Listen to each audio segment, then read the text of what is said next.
Salut tout le monde, le mois de juillet se termine et tu te demandes, mais comment ça a été François, le mois de juillet dans l'immobilier dans le Grand Sherbrooke? Ben je prends 5 minutes pour t'expliquer les 5 statistiques les plus importantes à connaître.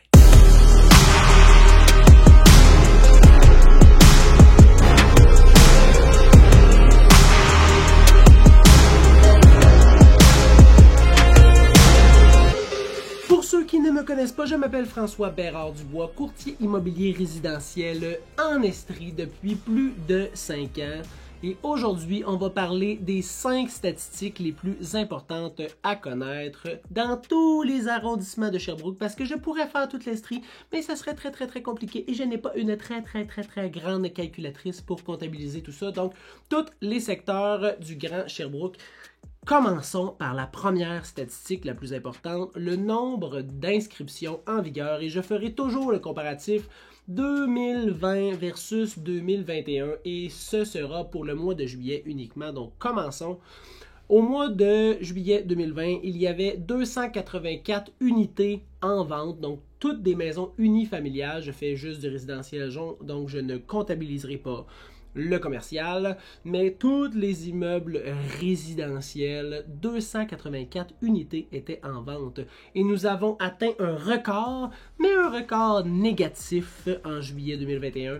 Il y avait juste 153 unités disponibles, 153 maisons disponibles. C'est pas beaucoup. Fait que c'est pas un super bon record, je vais te dire. J'aurais préféré qu'il y ait 400 unités disponibles, ça aurait rétabli l'offre et la demande. Mais non, c'est un record négatif. Au niveau du nombre de ventes, l'année passée en 2020, juillet 2020, ça commençait à reprendre. On a eu 111 transactions et pour le mois de juillet 2021, on a eu 80 transactions seulement. Donc, on peut comprendre que le marché présentement ralentit un petit peu. Au niveau du délai de vente moyen, en 2021, ça prenait 81 jours pour vendre sa propriété et cette année, ça en prend 32 jours. 32 jours, c'est très rapide. Fait que pour le monde qui se dise, ouais, mais le 32 jours, c'est-tu rapide? Oui. Déjà, à 81 jours, c'était quand même assez rapide.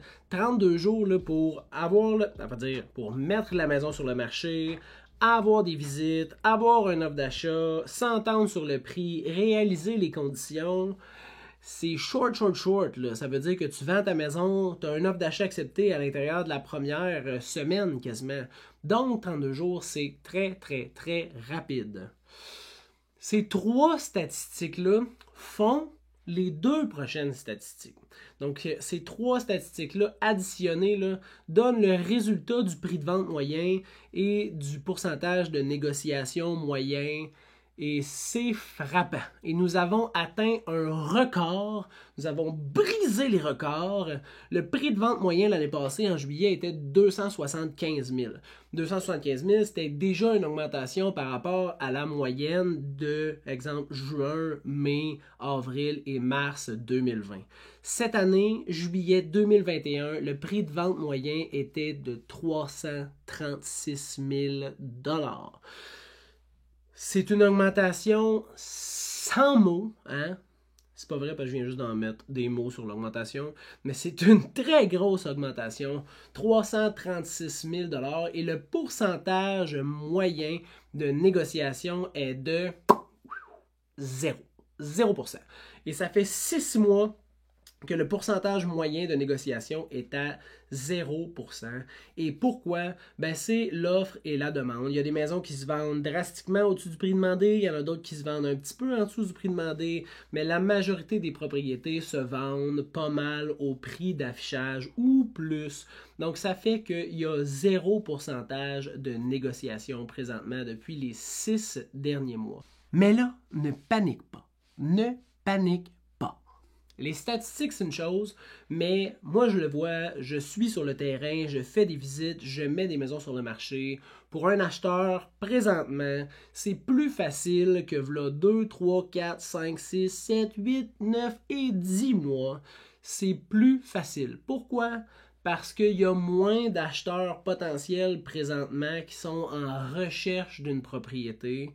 Fait que même s'il y a moins de maisons, bien, il y a aussi moins d'acheteurs, il y a moins de trafic sur les maisons, ce qui te permet d'avoir une plus grande chance d'avoir une offre d'achat acceptée quand tu vas trouver la perle rare. Puis ça, c'est une maudite bonne affaire, parce que quand il y a 32 visites sur une maison, 16 offres d'achat, ben il y a des bonnes chances qu'il va falloir que tu sortes puis que tu casses ta tirelire puis que tu essaies de donner le plus possible avec le moins de conditions possible pour que ton offre d'achat soit acceptée. Mais s'il y a juste 5 visites sur la maison puis qu'il y a 2 offres d'achat de déposer, ben ça se peut que tu ailles un prix plus juste. Et par le plus juste, c'est très subjectif. Je ne juge pas les propriétés qui se vendent en forte surenchère, mais ça se peut que tu payes pas loin du prix demandé, en dessous du prix demandé ou une faible petite somme au-dessus du prix demandé, ce qui est vraiment le fun pour toi. Donc, présentement, le marché est bon pour acheter, bon pour vendre.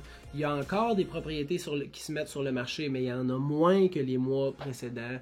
On a atteint un sommet au niveau de la valeur des propriétés et il y a une très faible place à la négociation. Mais sache-le, c'est tout de même plus facile d'acheter présentement que si tu recules un peu dans le temps. Donc, les statistiques de juillet, vous êtes les premiers à les entendre. On est le 31 juillet aujourd'hui. Je vous ai fait un petit wrap-up du dernier mois. On se revoit pour la capsule éducative immobilière, pour les vlogs que je vais mettre sur mon channel YouTube et le mois prochain pour les statistiques du mois d'août. Et souhaitons pour les acheteurs que ces statistiques-là soient encore plus profitables pour vous. Je vous souhaite une bonne fin de journée. On se revoit.